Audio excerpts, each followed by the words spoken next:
Toda verdadeira mudança ocorre quando uma experiência pessoal encontra uma linguagem capaz de iluminar seu caminho. E assim será o nosso projeto Cinema e Alma Feminina, um fio condutor muito consistente, porque nós não vamos falar apenas sobre a mulher, nós vamos falar sobre a recuperação da subjetividade feminina. Eu escolhi filmes que dialogam perfeitamente com uma nova psicologia da mulher, mostrando como a arte revela aquilo que muitas vezes a clínica encontra em silêncio. Porque toda cura começa quando nós conseguimos contar a nossa própria história de uma outra maneira. Nós vamos começar com o conto de Aya, quando o corpo da mulher deixa de lhe pertencer. O conto da Aya, ele foi publicado originalmente em 1985 pela escritora e poetisa canadense Margaret Atwood. Quando nós falamos sobre mundos distópicos, mundos imaginários, nós sempre pensamos em sociedades fundamentalmente distantes e diferentes da nossa, mas não foi isso que aconteceu, não. A autora apresentou sua obra transformada em filme, contando uma história que se passa exatamente com o que estamos vivendo no nosso tempo.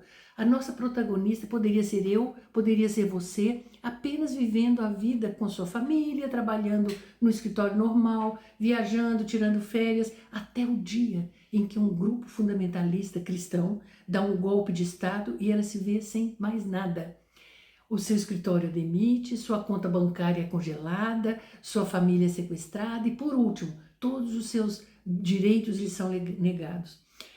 Por ser uma mulher fértil num mundo com altas taxas de infertilidade, ela se torna uma aia. O que é uma aia? É uma espécie de serva sexual para famílias poderosas que não podem conceber.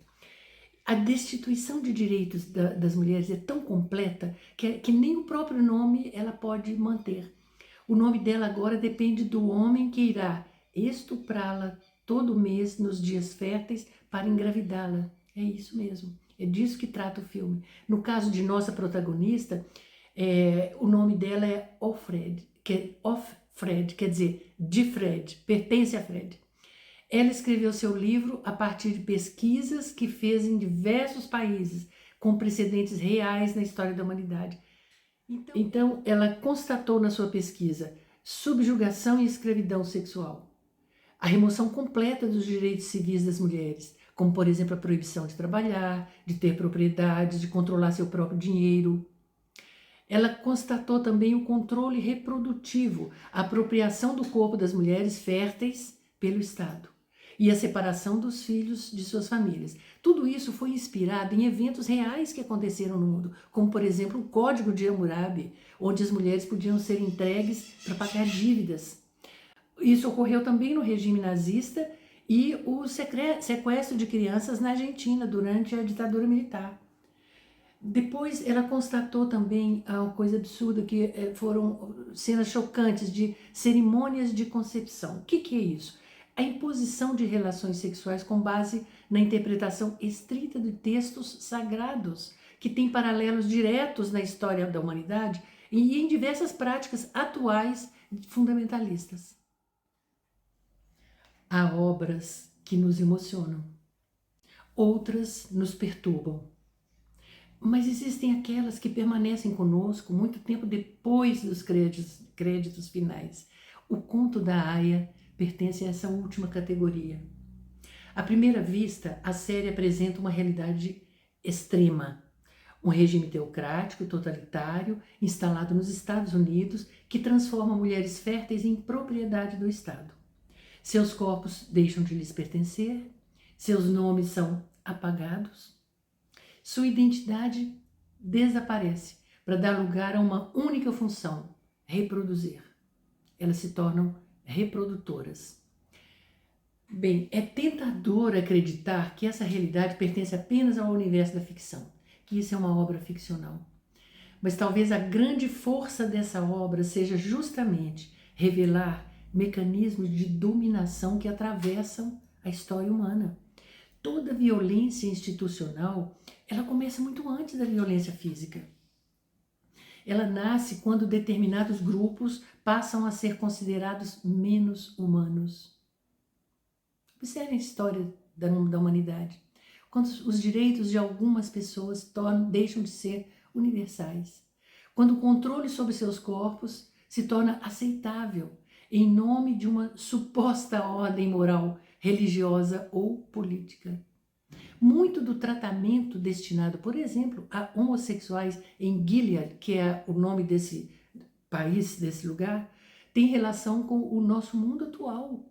Espancamentos, estupros corretivos, exclusão social e até assassinatos acontecem diariamente no Brasil e no mundo inteiro contra homossexuais. E é interessante notar também que muito da hostilidade e da culpabilização que as mulheres sofrem na vida real é exercida também por outras mulheres, como no filme. Há uma manutenção, um estímulo da rivalidade feminina que beneficia imensamente o patriarcado. E nossa socialização, ela nos prepara para competir mesmo com outras mulheres e desconfiar umas das outras. Quer dizer, não há unidade, não há união entre as mulheres. E assim, desunidas, nos tornamos, é lógico, mais fracas e vulneráveis. Sobre isso, eu vou citar um trechinho da fala da Margaret. Ela diz assim: sim, as mulheres vão se voltar umas contra as outras. Sim, elas vão acusar umas às outras para se manter fora da mira. Nós vemos isso, inclusive, muito publicamente nas redes sociais. Durante séculos, o corpo feminino foi tratado como território de disputa entre instituições, crenças e estruturas de poder. O direito de decidir sobre si mesma foi constantemente condicionado ao olhar masculino. A situação das mulheres na República de Gilead é uma extrapolação do controle exercido sobre a mulher em nossa própria sociedade, atualmente.